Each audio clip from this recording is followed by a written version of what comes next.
সবাইকে আমন্ত্রণ জানাচ্ছি এনটিভির নিয়মিত আয়োজন মার্কেট ওয়াচে। দর্শক, আপনাদের সাথে আছি আমি হাসিফ হাসান। আমাদের সাথে আজকে স্টুডিওতে উপস্থিত আছেন মোহাম্মদ মিজানুর রহমান, সাবেক সিনিয়র সহসভাপতি ঢাকা স্টক এক্সচেঞ্জ। মিজান ভাই, আপনাকে স্বাগত জানাচ্ছি। আমাদের সাথে আরও উপস্থিত আছেন Mohammad Nasir Uddin, CEO Sterling Stock and Securities Limited. Nasir ভাই, আপনাকে স্বাগত জানাচ্ছি। স্বাগত ভাই, এই বাজার একটু ভালোর দিকে, অনেকেই আশান্বিত হচ্ছেন, নতুন ফান্ড বাজারে ঢুকছে, কিন্তু অনেকেই এক শ্রেণীর বিনিয়োগকারীরা মুনাফা পাচ্ছেন না। যারা ধরেন ব্যাংক বা কিছু ফান্ডামেন্টাল শেয়ার যারা কিনে আছেন, তারা কিন্তু মুনাফা পাচ্ছেন না। আপনি গত কয়েক মাসের যদি আচরণ দেখেন, যে ব্যাংকের কিছুটা মুভমেন্ট হয়ে আবার কিন্তু সেখান থেকে মাইনাসের দিকে চলে যাচ্ছে। তো এই সব বিনিয়োগকারীদের আসলে কি করা উচিত? হাসিফ, থ্যাংক ইউ আপনাকে।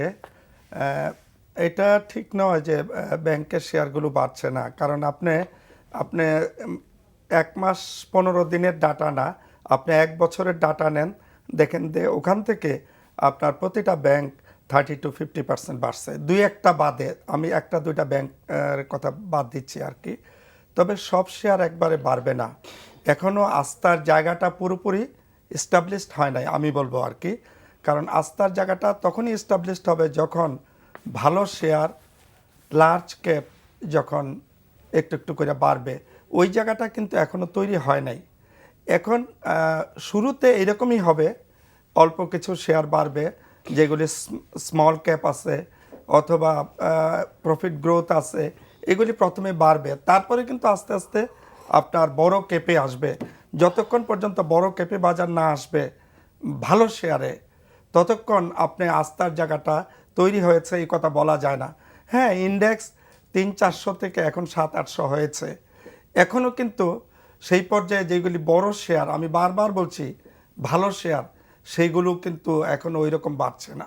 এই 300 থেকে 800 কোটি টাকা যে লেনদেন হয়েছে, এখনো বাড়ছে না। তাহলে কোন সময় গেলে এই বড় শেয়ারগুলো বা ভালো শেয়ারগুলোর মুভমেন্ট? না, আপনার 3 লাখ কোটি 3.5 লাখ কোটি টাকার মার্কেটে 0.5% যদি ট্রেড হয় তাহলে 1500 কোটি টাকা ট্রেড হতে হবে। আমাদের মার্কেটে যখন 1500-1600 কোটি টাকা ট্রেড হবে, তখন আপনি বলতে পারেন যে একটু মানে কনফিডেন্স লেভেল আসতেছে। এখন 300-400 এটা অ্যাবনর্মালি নিচে চলে গেছিল, এখন 600-700 বা 800 হচ্ছে মাঝে মধ্যে। এইটাতে আপনি ভালো হয়েছে এই কথাটা আমি বলবো না, তবে ভালো হওয়ার লক্ষণ দেখা দিয়েছে। আমার মনে হয় খুব সহজেই 1000 কোটি টাকার ট্রেড ঢাকা স্টক এক্সচেঞ্জে হবে। এটা উইদিন কাপল অফ মান্থে হয়তো এটা হবে। যখন আপনি 1200-1400-1500 কোটি টাকা হবে, 2000 কোটি টাকা হবে, কারণ মার্কেট ক্যাপ কিন্তু এখন অনেক বড়, কাজে মার্কেট ক্যাপের 4.5% ট্রেড হতে হবে। ইভেন কি 1% ট্রেড হলেও আপনি অবাক হওয়ার কিছু থাকবে না। নাসির ভাই, যদি একই প্রশ্ন করি যে এই ভালো শেয়ারগুলোর যে অবস্থা, এখানে বিনিয়োগকারীরা আসলে কি করবেন? সেই 2-3 মাস কি ধরে রাখবেন যখন 1000 কোটি টাকার উপরে লেনদেন যাওয়া পর্যন্ত, নাকি অন্য শেয়ারে সুইচ করবেন? ধন্যবাদ হাসিফ ভাই, ধন্যবাদ এনটিভি দর্শকদের। আমি মার্কেটের পূর্বের অবস্থা থেকে ফিরে আসি। মার্কেট এখন খুব ভালো হয়েছে বা স্থিতিশীল, আমি এই পর্যায়ে এটা কথা বলতে চাই না। মার্কেটটা এখন নর্মাল হয়েছে, স্বাভাবিক না মার্কেট এখন।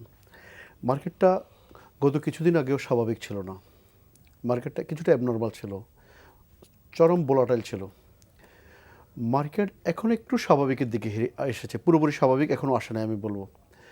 মার্কেটে একসময় খুব সেল প্রেশার ছিল বিভিন্ন কারণে, এক্সপোজার লিমিটের কারণে, বিভিন্ন কারণে প্রচুর সেল প্রেশার ছিল দীর্ঘদিন।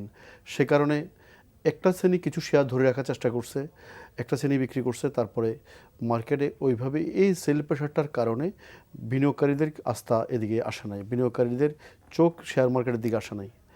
এখন ওই সেল প্রেশারটা নেই, এখন যে শেয়ার বাড়তেছে, দাম বাড়তেছে, মার্কেটে ইন্ডেক্স বাড়তেছে।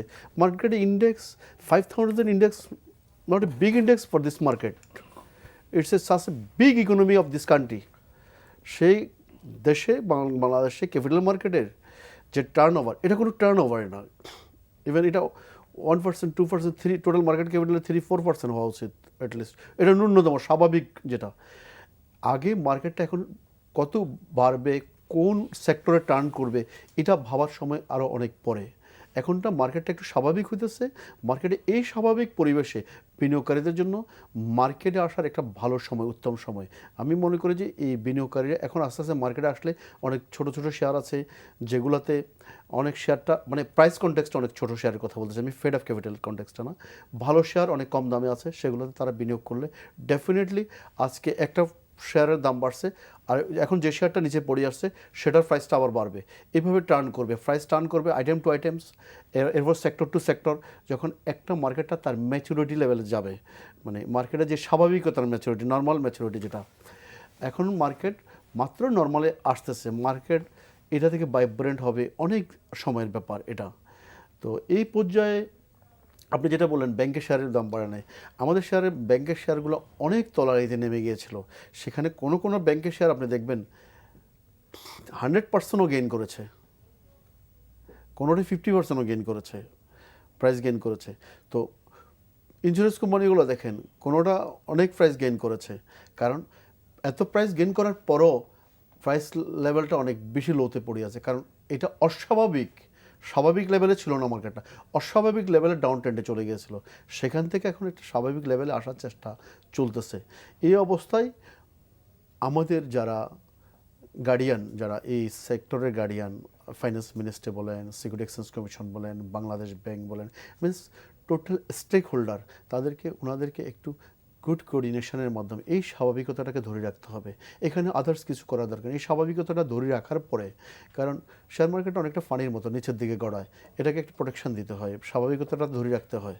তো এটা ধরে রাখার জন্য আমি মনে করি যে যারা এখানে কর্তা ব্যক্তিরা আছেন, মুরব্বীরা আছেন, ওনারা যদি এখানে একটু কনসেন্ট্রেশন দেন, তারা এই মার্কেটের স্বাভাবিকতা ধরে রাখবে, এবং ধরে রাখার পাশাপাশি মার্কেট একসময় একটু ভাইব্রেন্ট হবে।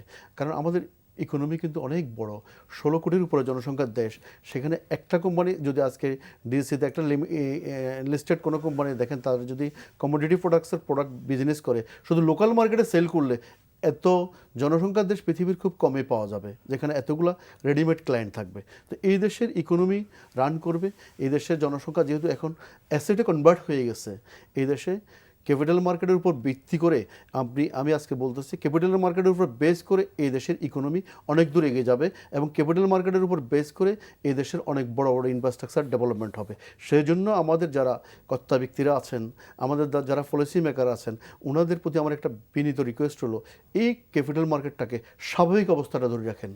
জি, এই অবস্থা আসলে স্বাভাবিক অবস্থা ধরে রাখার জন্য কি করা দরকার, কিংবা আমরা 2007, 8, 9 আমরা যেভাবে দেখেছি যে বিনিয়োগকারীরাও প্রচুর বাজারে আসছেন এবং তাদের আনার জন্য চেষ্টা ছিল, এখন সেই চেষ্টাটা দেখছি না যে নতুন বিনিয়োগকারীদের আনানোর জন্য। না, চেষ্টা অ্যাকচুয়ালি হাসিফ, এই জিনিসটা কিন্তু অটোমেটিক্যালি হবে। বাজার যখন দেখবে যে আস্তে আস্তে বাজার বাড়তেছে, আপনার দেখেন 2010 থেকে 6 বছর কিন্তু কন্টিনিউয়াসলি বাজার ফল করে গেছে, যে যেখানে শেয়ারটা পারচেজ করেছে ক্ষতিগ্রস্ত হয়েছে। এখন কিন্তু তার উল্টা চিত্র। আমি ভাইয়ের সাথে একমত পোষণ করে বলি যে এখনই সময় ভালো শেয়ারে ইনভেস্ট করার। আর আপনি কয়েকদিন আগে, 3-4 দিন আগে এসএসসির মাননীয় চেয়ারম্যান সাহেব বলছে যে ইন্ডেক্স যদি এই মার্কেট ক্যাপে 10,000 হয় তাহলে কিন্তু ভয় পাওয়ার কিছু নাই। কাজে এই জিনিসটা সর্বস্তরে যারা আমাদের রেগুলেটর আছে, তারপরে বাংলাদেশ ব্যাংক আছে, তাদেরকে এই জিনিসটা মনে রাখতে হবে, এবং তারা মার্কেটকে ইন্টারফেয়ার যদি করে, অযথা ইন্টারফেয়ার করলে কিন্তু মার্কেট আবার ক্ষতিগ্রস্ত হবে, এবং এইবার যদি ক্ষতিগ্রস্ত হয় তাহলে মানে পুরা সমস্ত মানে এই ক্যাপিটাল মার্কেটের উপর একটা বিরূপ প্রভাব পড়বে। অযথা এই ইন্টারফেয়ার যে হচ্ছে বা হবে না, বা কিংবা কি করা হবে, এই বিষয়ে কি আপনাদের কোনো স্টক এক্সচেঞ্জ কিংবা এসএসসির সাথে আপনাদের কোনো কথাবার্তা হয়েছে কিনা, বা আপনাদের কোনো সুনির্দিষ্ট প্রস্তাবনা আছে কিনা? না, আলোচনা তো অবশ্যই হয়েছে। আপনি জানেন কয়েকদিন আগে ব্রোকার্স অ্যাসোসিয়েশনের ইলেকশন হয়ে নতুন কমিটি হয়েছে, তারা কিন্তু কয়েকদিন আগে মানে 2-3 দিন আগে দেখা করে আসছে, এবং সেখানে তাদেরকেও আশ্বস্ত করা হয়েছে যে এই মার্কেট তারা সর্বাত্মক কোঅপারেশন করবে। সিকিউরিটি অ্যান্ড এক্সচেঞ্জ কমিশন আপনি জানেন যে একমাত্র রেগুলেটর এই ক্যাপিটাল মার্কেটের, তারা যদি আশ্বস্ত করে, এবং মাননীয় চেয়ারম্যান সাহেব যে বলছেন যে 10,000 ইন্ডেক্স হলেও তার মানে কি ওনারা কোনো অযথা ইন্টারফেয়ার করবেন না। তবে মনিটরিং তো করবে, যদি কেউ ব্যাড প্লে রোল করতে চায়, কেউ যদি এখানে মানে খারাপ কিছু করতে চায়, সেটা তো তারা দেখবে, কারণ প্রতিটা ট্রেড আপনার সার্ভিলেন্সের মাধ্যমে হচ্ছে, যেটা আগে ছিল না। কাজী তারা তাদের নিয়মিত মনিটরিং এটা ঢাকা স্টক এক্সচেঞ্জও করছে এবং সিকিউরিটি অ্যান্ড এক্সচেঞ্জ কমিশনও করছে। এইটা বাদে অন্য ধরনের কোনো ইন্টারফারেন্স হবে না। ঢাকা স্টক এক্সচেঞ্জও বলেছে নতুন নেতৃত্ব তারা কপারেশন করবে, ব্রোকার্স অ্যাসোসিয়েশন, তারপরে এসএসসিও করবেন। কাজে এইখানে কোনো করার সুযোগ নাই। তার মানে কি আর তাছাড়া এর আগে কি অন্য ধরনের হস্তক্ষেপ হতো, যেটা আপনি বলছেন যে অন্য কিছু করবে না, তার মানে কি এর আগে হতো? না, আগে হতো এটা আমি বলবো না, হয়তো অনেক আগে হয়েছে এরকম। এই কমিশনের আগের কমিশনের আগে এরকম অযথা ডেইলি 2-3 বার সিদ্ধান্ত চেঞ্জ করেছে, নানান ধরনের ইন্টারফারেন্স হয়েছে, এটা শোনা যায় আর কি। তো এখন যে কমিশন আছে তারা তো অযথা ইন্টারফেয়ার করে নাই। আপনি এই দীর্ঘদিন ধরে এই বাজারের সাথে আছেন, আপনি তো আপনার কাছে সুনির্দিষ্ট তথ্য থাকার কথা, শোনা যাওয়ার কথা আপনার তো বলা, যে আপনার সুনির্দিষ্ট তথ্যই তো আপনার সেইগুলির থাকার জন্য কথা। অনেক ইনকোয়ারি হয়েছে, আপনার দেখেন অনেকের কনভিকশন হয়েছে, এখনো ওই কিছু ইনকোয়ারির পর্যায়ে এখনো শেষ হয় নাই, সেগুলি রয়েছে। কাজী আপনারা দেখেন এর আগের কমিশনের। জি, আমি একটু নাসির ভাইয়ের কাছ থেকে আসি। তাই নাসির ভাই, আপনি তো এই বাজারে বেশ কয়েক বছর ধরে আছেন এবং আপনার ক্ষুদ্র ক্ষুদ্র ফান্ড কিন্তু এই গত কয়েক বছর ধরে বাজারে ঢুকেছে, বড় ফান্ড ঢুকে নাই। তা আপনার পর্যবেক্ষণ কি, এই যে যারা বাজারে ঢুকেছে তারা কি সবাই মুনাফার দেখছেন বা কিংবা মুনাফার দিকে যাচ্ছেন কিনা? আমি প্রথমে আপনার এই কথার সূত্র ধরে আমি প্রথমে একটা ধন্যবাদ দিতে চাই অর্থ সূচককে। রিসেন্টলি ওনারা যে মানে একটা আপনার এক্সপো আয়োজন করলো, যেটা একটা মানে ক্যাপিটাল মার্কেট ফেয়ার আয়োজন করলো, এই ক্যাপিটাল মার্কেট ফেয়ারের মাধ্যমে আমাদের এই বিনিয়োগকারীদেরকে অনেকটা সচেতন করে দিল। বিনিয়োগকারীদেরকে একটা মানে ওখানে সেমিনারের মাধ্যমে অনেক এডুকেটেড করার চেষ্টা করছে। এই সেমিনারগুলো হচ্ছে অনেকদিন ধরে, সেমিনারের মাধ্যমে স্টক এক্সচেঞ্জ, বিএসসিও করছে। এখন আমি ক্যাপিটাল মার্কেটের টোটাল অবস্থায় বলি, ছোট ছোট বিনিয়োগকারী আসতেছে এবং কিছুটা লাভবানও হচ্ছে। এবং আমি ছোট ছোট বিনিয়োগকারীদেরকে যদি ওনারা যদি ট্রেডার হিসেবে চিন্তা না করে, ডে ট্রেডিংয়ের কথা চিন্তা না করে, যদি বিনিয়োগের কনটেক্সটে চিন্তা করে, তারা কিন্তু ভালো প্রফিট করতেছে। আমাদের এখানে অনেক কোম্পানি হয়তো ডিভিডেন্ড দেয় না, কিন্তু মোস্টলি বেশিরভাগই কোম্পানি ভালো ডিভিডেন্ড দিয়েছে এবং কোম্পানির বর্তমানে যে মার্কেট প্রাইস সেটার তুলনায় ডিভিডেন্ড ইয়েল্ড অনেক বেটার। তো এটা হলো যে তাই হলে ছোটো ছোটো কোম্পানিগুলো বেনিফিট হচ্ছে। আপনি দেখেন রিসেন্ট যে সমস্ত কোম্পানিগুলো ডিভিডেন্ড ডিক্লেয়ার করছে আফটার রেকর্ড ডেট, প্রত্যেকটা ম্যাক্সিমাম কোম্পানির ডিভিডেন্ডগুলো অ্যাডজাস্ট হয়ে গেছে। মানে যে একটা ফোন নিয়ে নিচ্ছি। হ্যাঁ, দর্শক কে আছেন, আপনার নাম বলে প্রশ্ন করুন। আসসালামু আলাইকুম ভাই, আমি চিটাং থেকে বলছি, আমার নাম মোহাম্মদ জামাল উদ্দিন। জি, বলুন। হ্যাঁ, আসলে আপনাদের অনেকগুলো বিষয় আমরা দেখতেছি, আপনারা লাইভে অনেকেরই ডেকে নিয়ে আসেন, কথা বলেন, বা আমাদের অনেকে আপনার প্রশ্নটা কি? শেয়ার মার্কেটে ঢোকার জন্য বলছি, শেয়ার মার্কেট ঢোকার জন্য। কিন্তু প্রশ্ন হলো 96 তো একটা অ্যাক্সিডেন্ট ঘটে দিল, 2010-এ ঘটেছে, মানুষকে আবার উদ্বুদ্ধ করে আপনারা মার্কেটে নিয়ে মানুষকে আবার পথে বসানোর চেষ্টা করেন। তবে অনুরোধ, আগে যারা পলিসি মেকার তাদেরকে বলেন পলিসিটা ঠিক করার জন্য। যারা জি, দর্শক আপনার প্রশ্নটি বুঝতে পেরেছি। আসলে আমরা মিডিয়ার কাজটা হচ্ছে যে সমস্যাগুলো থাকে বা যে বিষয়গুলো থাকে সেগুলো তুলে ধরা। এখানে আমরা ডেকেও নিয়ে আসি না কিংবা মানুষকে পথে বসানোর জন্য আমরা উদ্বুদ্ধ করি না। এখানে পুঁজিবাজারে বিনিয়োগটাই হচ্ছে আপনার নিজের সিদ্ধান্ত। আপনি যখন মনে করবেন যে আমি এখন বিনিয়োগ করলে মুনাফা পাবো, কিংবা আপনি যে শেয়ারে বিনিয়োগ করবেন সেটা একান্তই আপনার ব্যক্তিগত ব্যাপার। এখানে আমরা বিভিন্ন সময় পলিসির নিয়ে কথা বলি যে পলিসিগুলো ঠিক হয়নি, কিন্তু আপনি কাউকে সরাসরি দোষারোপ করতে পারবেন না আপনি বিনিয়োগ করে লোকসান করলে। এটাই পুঁজিবাজার। ঠিক আছে, ধন্যবাদ হাসিব ভাই। তো ছোটো ছোটো বিনিয়োগকারীগুলো লাভবান হচ্ছে। এখন এই যে আমার যিনি প্রশ্ন করলেন ওনার প্রশ্ন ধরে আমি বলি না, এইটা এক ধরনের হতাশা। আপনার গত 6 বছরে যে ধরনের লোকসান হয়েছে, এরকম কিন্তু অনেকেই এই হতাশাগুলো ব্যক্ত করে। এই হতাশা না, মানে যদি লোকজনগুলো আজকে বিনিয়োগটা ধরে রাখতো, যদি আমরা দেখা গেল যে একটা জায়গায় বিনিয়োগ করলাম, আপনি আপনার প্রান্তিক সঞ্চয়ে বিনিয়োগ করুন, আপনার সর্বস্বয় নিয়ে সেখানে বিনিয়োগ করেন না। এটা আমার একটা রিকোয়েস্ট বিনিয়োগকারীদের প্রতি, আমার একটা আকুল রিকোয়েস্ট হলো যেন কি আপনার সর্বস্ব এনে আপনি পুঁজিবাজারে বিনিয়োগ করা দরকার নাই।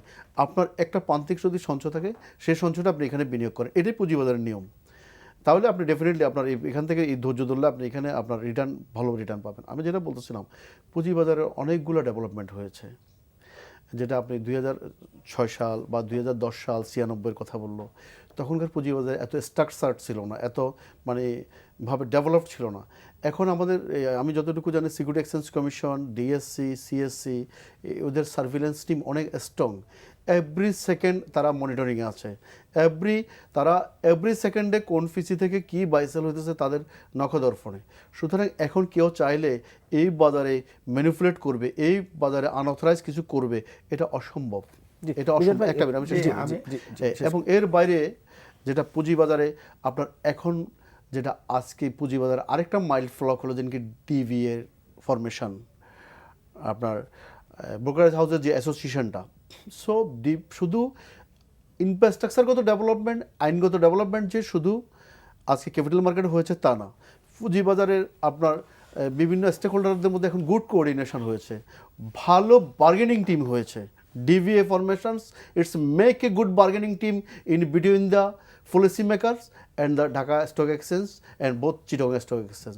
সো ক্যাপিটাল মার্কেটের এই ফরমেশনগুলো, এই ডিভিএর ফরমেশনটা, এটা ক্যাপিটাল মার্কেটে একসময় এই বেনিফিটটা পাবে। এই দেশে ক্যাপিটাল মার্কেট অনেক স্ট্রাকচার হবে, টেকসই হবে, ব্রোকার্স অ্যাসোসিয়েশনের বেনিফিট পাবে যদি ব্রোকার্স অ্যাসোসিয়েশন সেই কাজগুলো করে, তারা যদি বসে না থেকে কাজ করে। জি জি জি, এই যে বিনিয়োগকারী যে হতাশা ব্যক্ত করলেন, এরকম কিন্তু অনেকেই হতাশ, এবং তারা আপনারা যে আশাবাদ ব্যক্ত করছেন যে বাজারের আচরণও যা বলছে যে হয়তো একটু ভালোর দিকে যাচ্ছে বাজার, যদি ভালোর দিকে যায় তাহলে তো এই বিনিয়োগের হয়তো কিছুটা লোকসান কাটাতে পারবেন। না হলে এই অবস্থায় এই বিনিয়োগকারীদের কথা চিন্তা করে কি ধরনের পদক্ষেপ নেওয়া না, উচিত? আমি প্রশ্নকারীর প্রতি সম্মান রেখেই বলছি, জি।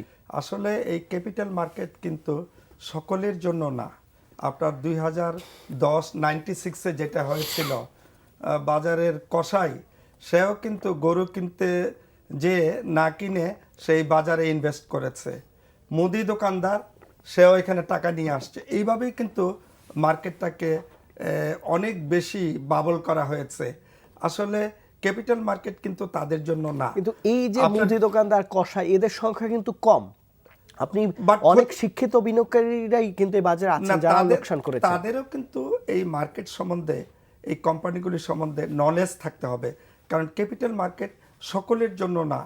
কারণ সব ইটস অ্যান বিজনেস। এই বিজনেসটা কিন্তু বাংলাদেশের 16 কোটি মানুষের জন্য না, এখানে 16 লাখ মানুষের জন্য হইতে পারে। 1% লোকের জন্য, 2% লোক হইলো 32 লাখ লোক, তাদের জন্য হইতে পারে। আপনার সবচেয়ে যখন হাইয়েস্ট বিনিয়োগ করেছিল 33 লাখ বিনিয়োগকারী আমরা বলি, কিন্তু সেইখানেও আপনি দেখেন কয়টা বিনিয়োগকারী এই ক্যাপিটাল মার্কেট সম্বন্ধে নলেজ ছিল? তাদের কোনো নলেজ ছিল না।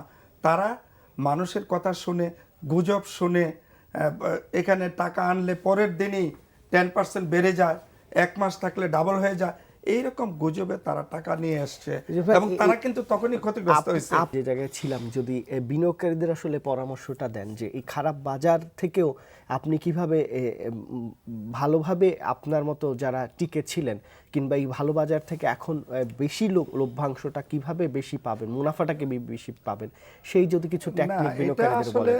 স্পেসিফিক বলা খুব ডিফিকাল্ট। একটু আগে যেমন আপনি বলছিলেন যে এই যে ব্যাংকগুলো কিনে রেখেছে 15 দিন, 1 মাস, 2 মাস হলো, এগুলি বিক্রি করে দিবে নাকি, এটা আসলে কোনো ওয়াইজ পরামর্শ না। কারণ আপনার ব্যাংকগুলো এবং লিজিংগুলোর আপনার ডিভিডেন্টের টাইম হলো ফেব্রুয়ারি থেকে মার্চের মধ্যে, আপনার ডিসেম্বরে ইয়ার এন্ড। এখন কিন্তু এগুলি একটু ভালো হওয়ার সময় আমি মনে করি আর কি, কারণ সামনে যেসব কোম্পানি ডিভিডেন্ড হবে আগে কিন্তু ব্যাংকগুলি হবে। তো ব্যাংকগুলো কিন্তু অনেকটা বেড়েছে, বাড়ার পরে একটা স্টেবল প্রাইসে আছে, কিংবা 2-3% করে প্রতিটাই কমেছে। তো আমি তো মনে করি এটা এখন বিক্রির সময় না। এটা সামনে 1 মাস, 2 মাস, 3 মাস, ফেব্রুয়ারি পর্যন্ত রাখলে ডেফিনেটলি এখনের প্রাইস থেকে একটা গেইন পেতে পারে। আরেকটা কথা হলো, মার্কেট এখনো আমি মনে করি মার্কেটে ভালো হয় নাই, মার্কেট এখনো স্টেবল হয় নাই, বাট মার্কেটের চেহারা লক্ষণ ভালো দেখা যাচ্ছে। তো সেইখানে আপনার 5,500-6,000 ইন্ডেক্স হতে পারে, আমরা ওখান পর্যন্ত ওয়েট করতে পারি ভালো শেয়ার কিনে। তার মানে যার হাতে যে শেয়ার আছে সেটা যদি দাম কিছুটা কমেও থাকে বা একটু কমতির দিকেও থাকে, ভয় পাওয়ার কিছু নাই। বিক্রি করে বাড়তি দামে শেয়ার না কেনাই ভালো। রাইট, ফ্রিকোয়েন্ট চেঞ্জ করে আপনার সুবিধা করতে পারবে না।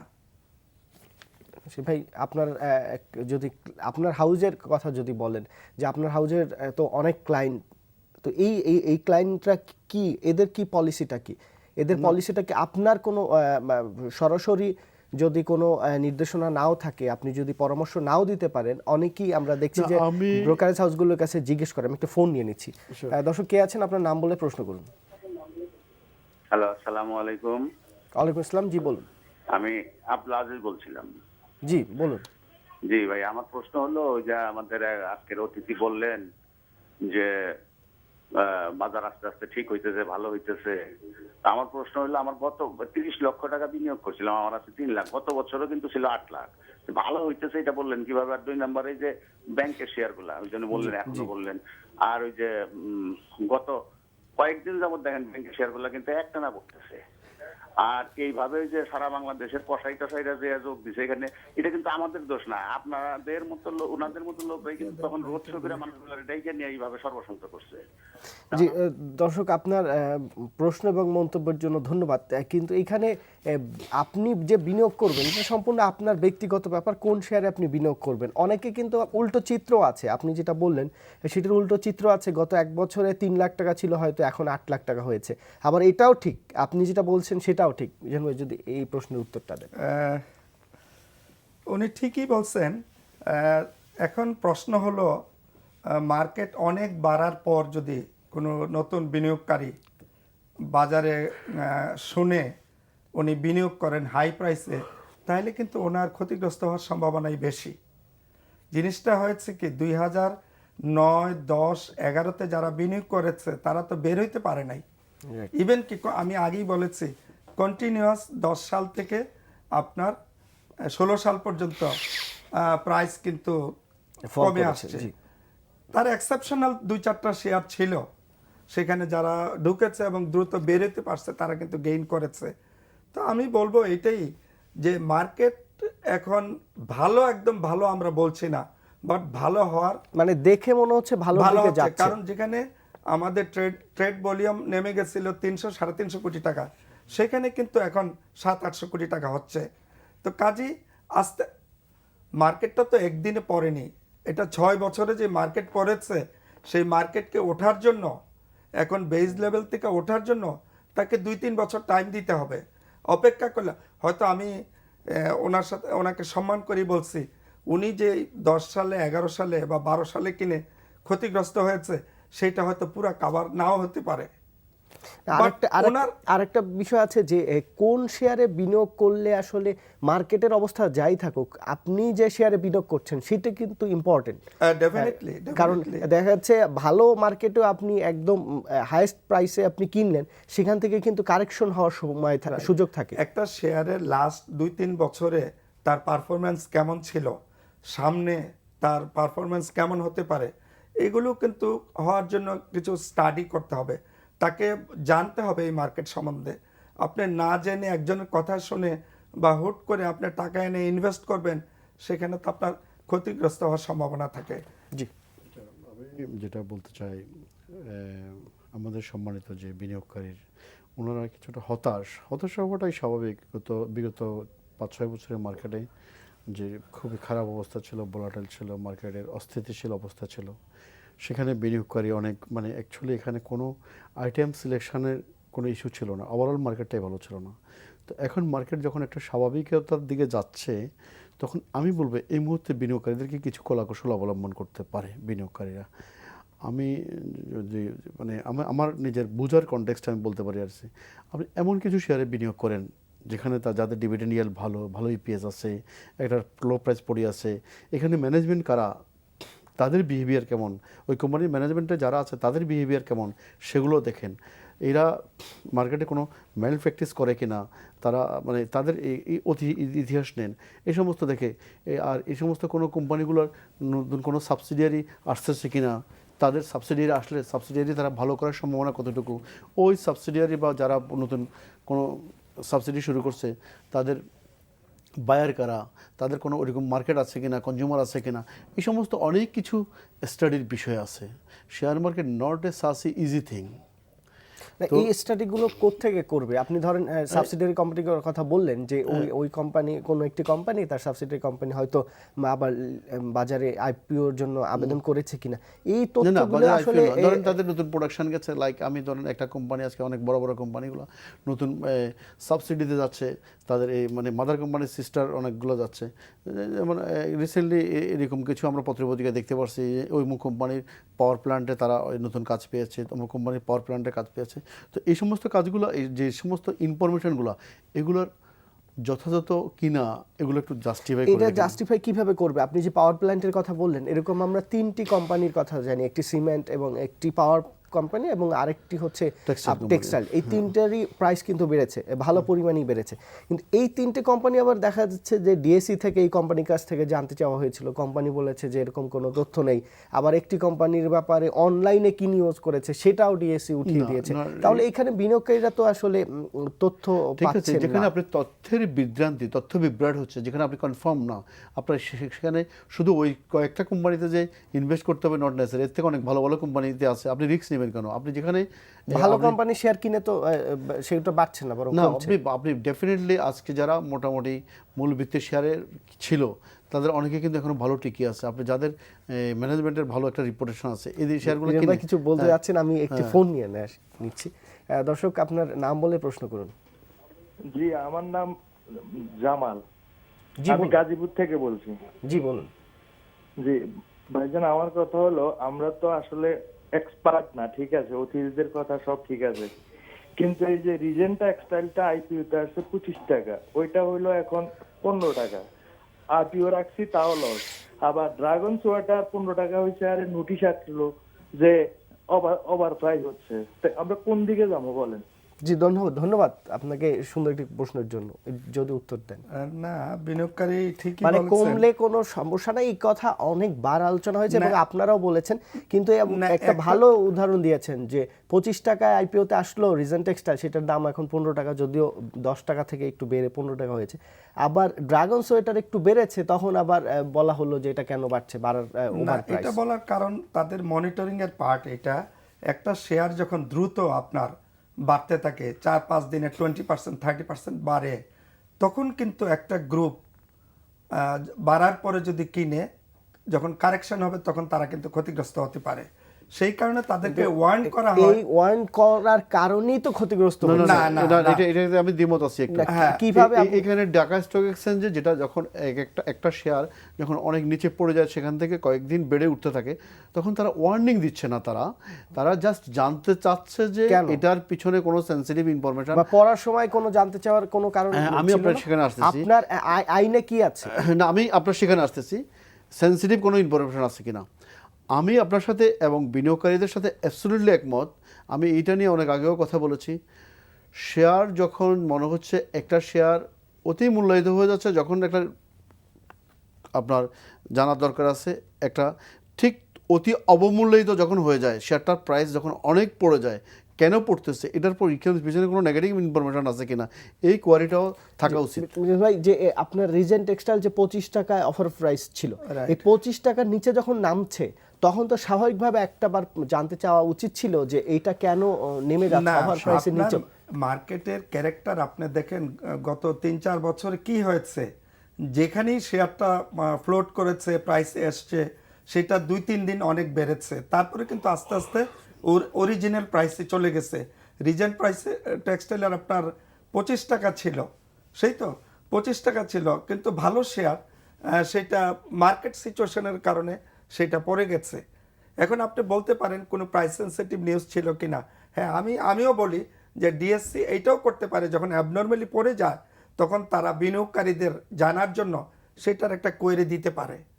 কিন্তু ডিএসসির সাথে আমি কথা বলেছি, ডিএসসি বলছে যে তাদের যে আইন, সেই আইনে এটা মানে কমলে এই করার যৌক্তিকতা নেই, এবং কি আইন সেই আইনটা কিন্তু তারা বলতে পারে না। আইন তো মানুষের জন্য, মানুষের না, সুবিধার জন্য আইন। এখানে আমি একটা কিন্তু আইন- অনেকের কাছেই জিজ্ঞেস করেছি এবং বিএসসিসিতে আমি জিজ্ঞেস করেছি, এরকম কোনো আইন নেই যে বার্লি জিজ্ঞেস করা হবে কমলি। আপনি পৃথিবীর যে কোনো স্টক এক্সচেঞ্জে দেখেন, তখনও কিন্তু অস্বাভাবিক কোনো কিছু হলেই জানতে চাওয়া হয় কোম্পানির কাছে, বা তদন্ত করা হয়, কিংবা সার্ভিলেন্স সফটওয়্যারের মাধ্যমে দেখা হয়। কিন্তু আমাদের দেশেই শুধু যে শেয়ারের দাম বাড়লি, সেটা মার্কেট সিচুয়েশন যাই থাকুক, শেয়ারের দাম বাড়লি একটা তদন্ত কমিটি অথবা একটা কোম্পানির কাছে জানতে চাওয়া হয়েছে, প্রাইস বাড়ার কোনো দাম নাই জানিয়েছে। মানে এইটা কি একটা হাস্যকর বিষয় পরিণত হয়েছে না, আমি একটা জিনিস বলবো, আপনি দেখেন এই গত 1 বছরে এমন কিছু শেয়ার আছে যাদের ইপিএস কন্টিনিউয়াস নেগেটিভ, এবং তারা ডিভিডেন্ডও দিচ্ছে না জেড গ্রুপে, সেই সব শেয়ার লাফায় লাফায় বাড়ছে, বেড়েছে। কি কারণে বেড়েছে এটা আপনি জানেন? সেগুলি স্মল ক্যাপ, 2 কোটি 1 কোটি টাকার শেয়ার বা 3 কোটি টাকার শেয়ার। এখন বড় কোনো মানে বিনিয়োগকারী বলবো, আমি সম্মানিত বিনিয়োগকারী বলবো, তারা ইন্টেনশনালি সেই সব শেয়ারকে বাড়ানো হয়েছে। ওকে, ইন্টেনশনালি ওই কোম্পানিটার ইপিএস যে কমাচ্ছে না, তার প্রশ্ন একবারও করা হয়েছে? একবারও করা হয়েছে যে গত বছর এই কোম্পানিটার ইপিএস অনেক ভালো ছিল, এই বছর কেন নো ডিভিডেন্ড দেয়া হলো? না, এটা কন্টিনিউয়াসলি গত 5-10 বছরে। আপনি অলটেক্সের কথা বলেন, হঠাৎ করে 7 টাকা থেকে 28-30 টাকা হলো, এখন আবার 7 টাকা 8 টাকা নেমে গেছে। ক্ষতিগ্রস্ত বিনিয়োগকারী হলো না?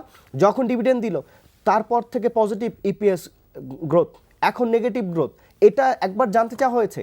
তার মানে হলো প্রাইস বাড়লেই আপনি জানতে চাইবেন, আর যে এই সব কোম্পানিগুলো যা করছে সেগুলোর ব্যাপারে আপনি একবারও জানতে চাইবেন না? আসিফ, আমাদের দেশে এগুলি অনেক প্রবলেম আছে, আপনি জানেন। এই যে কোম্পানি, এটাই আসল কথা, এটাই আসল কথা যে অনেক প্রবলেম আছে, অনেক প্রবলেম না, আছে। এগুলো মিটিগেট হচ্ছে, এগুলো মিটিগেট হচ্ছে, এখন ওয়ার্ক করতেছে এগুলো আপনি নিয়ে। দেখেন অনেক কোম্পানির মালিকানা ম্যানেজমেন্ট থেকে এখনো আলাদা হয় নাই, কর্পোরেট কালচারে যায় নাই। তাদের মানে সততার অভাবের কারণে নট অনলি অলটেক্স, এরকম আরো কোম্পানি, একটা উদাহরণের জন্য নাম বলা, আরো কোম্পানি আছে, এইগুলো দেখা হচ্ছে। এবং আমরাও আজকে মানে এখান থেকে বলবো যারা রেগুলেটর আছে তারা যেন এগুলি দেখেন। অলটেক্স আছে, আপনার অ্যাপেক্স ফুটওয়্যার দেখেন, অনেক দামি শেয়ার, দেখেন কখনো এটা 100-200 টাকা বেড়ে যায়, আবার 200 টাকা কমে যায়। তো এগুলির কোনো, এই কোম্পানিটা কিভাবে নেগেটিভ ইপিএস দেয়? এখন তার বাজার যদি মোটা দাগে আমরা যা দেখি যে বাজারে তার যে পরিমাণ শোরুম ঢাকায় যে কতগুলো আছে, তাতে এই কোম্পানিটা কিভাবে নেগেটিভ ইপিএস দেয়, এইটা একবারও জানতে চাওয়া হয়েছে? এখন হতে পারে, সত্যি হতে পারে যে এটা হয়তো কোনো কোয়ার্টারে খারাপ করছে, কোনো কোয়ার্টারে ভালো করছে, তাহলে সেই যে বিষয়টা ব্যাখ্যা চাওয়া এবং সেই ব্যাখ্যাটা না, এটা গত কয়েক বছরই হয়েছে, মানে 1-2 বার না, 1-2 বার হতে পারে, কারণ কোম্পানির অনেক প্রবলেম থাকতে পারে। একটা এক্সপেনশনে গেলে তারা টাকা পয়সা খরচ করলে সেখানে হতে একদম পারে। শেষ পর্যায়ে আপনি কি মনে করেন যে এই যে অস্বাভাবিক দাম বাড়ার পেছনে যেমন কারণ খোঁজা হয়, ঠিক কোম্পানিগুলো যেভাবে ইচ্ছামতো ইপিএস দেয়া হয়, কিংবা ওই ইপিএস বেশি দেওয়ার কারণে যে বিনিয়োগকারীরা ঢুকে, তখন যে বিনিয়োগকারীদেরকে প্রশ্ন করা হয়, তেমনি ওই কোম্পানিটা যে ইপিএস বেশি দিল কিংবা কম দিল, তাকেও সমানভাবে প্রশ্ন করাটা উচিত কিনা? না, সেটা করতে না, পারে, নিশ্চয়ই করতেছে, নিশ্চয়ই করতেছে, হয়তো আমাদের নলেজে নাই, নিশ্চয়ই করতেছে। আমি আরেকটা জিনিস বলি, মানে বিনিয়োগকারীদের দুইটা ইস্যু নিয়ে খুব দুম্রজল আছে একদম শেষ পর্যায়ে। সেটা হলো যে কি, পরিচালকদের শেয়ার ধারণ এবং ইপিএস এর এই ঘন ঘন ফ্লাকচুয়েশন, সেটা নিয়ে আমার ধারণা এটা সিকিউরিটি এক্সচেঞ্জ কমিশন এবং ঢাকা স্টক এক্সচেঞ্জ এটা অ্যাড্রেস করছে, এবং তারা আমার মনে হয় যে, আমি বিশ্বাস করি যে ওনারা এটা নিয়ে ওয়ার্ক করতেছে, এবং ওনারা এটা নিয়ে অনেক বেশি এটা সজাগ হবেন, এবং এটা নিয়ে ওনারা কোম্পানিগুলোর সাথে বসবেন। পাশাপাশি ফাইন্যান্সিয়াল অ্যাক্টের যখন ইমপ্লিমেন্টেশনটা হবে, তখন এটা করতে পারবে না। আর আরেকটা জিনিস, পৃথিবীর অনেক দেশে কিন্তু কোয়ার্টারলি ইপিএস এর প্রচলন নাই। কোয়ার্টারলি ইপিএসটা আমি মনে করি যে উঠিয়ে দিতে পারে। ইপিএস নিয়ে অনেক প্রশ্ন আছে।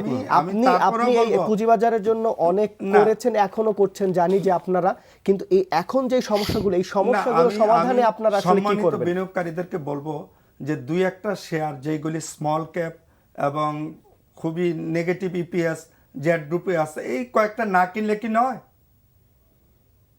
অনেক শেয়ার, এই প্রশ্নটা আপনার মাধ্যমে আমি বিনিয়োগকারীদের করছি, কিন্তু এই কথাটা উত্তরটা আসলে আমরা জানতে চাচ্ছি শেষ পর্যায়ে এসে, যে আপনারা এই যে বিনিয়োগকারীদেরও যে সব প্রশ্ন যেগুলো আমি এতক্ষণ বললাম, সেগুলোরও আপনারা দেখবেন কিনা? এগুলি দেখা হচ্ছে, এখন নতুন আপনার ব্রোকার অ্যাসোসিয়েশন হয়েছে, বোর্ড আছে, তারা কিন্তু দেখছে, এবং সর্বোপরি সিকিউরিটি অ্যান্ড এক্সচেঞ্জ কমিশন কিন্তু এখন অনেক এই জিনিসগুলি Develop তারা করছে। দেখছেন এবং তারা ডেভেলপ করছে। দেখছেন, এটা আমরা জানি যে আগের চেয়ে অনেক সচেতন অনেক, হয়েছে। অনেক। আপনার একটা প্রভাব আছে ঢাকা স্টক এক্সচেঞ্জ এই না, না। ক্যাপিটাল মার্কেটে, আপনি অনেকদিন ধরে এই ক্যাপিটাল মার্কেটের নেতৃত্বেও ছিলেন।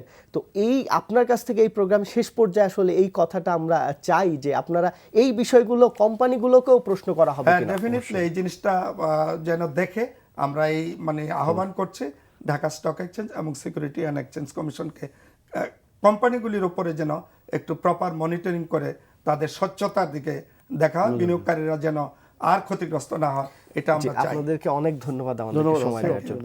ধন্যবাদ এনটিভি দর্শকদের। দর্শক, আগামীকালকে অনুষ্ঠান দেখার আমন্ত্রণ রইল। সবাই ভালো থাকবেন। আল্লাহ হাফেজ।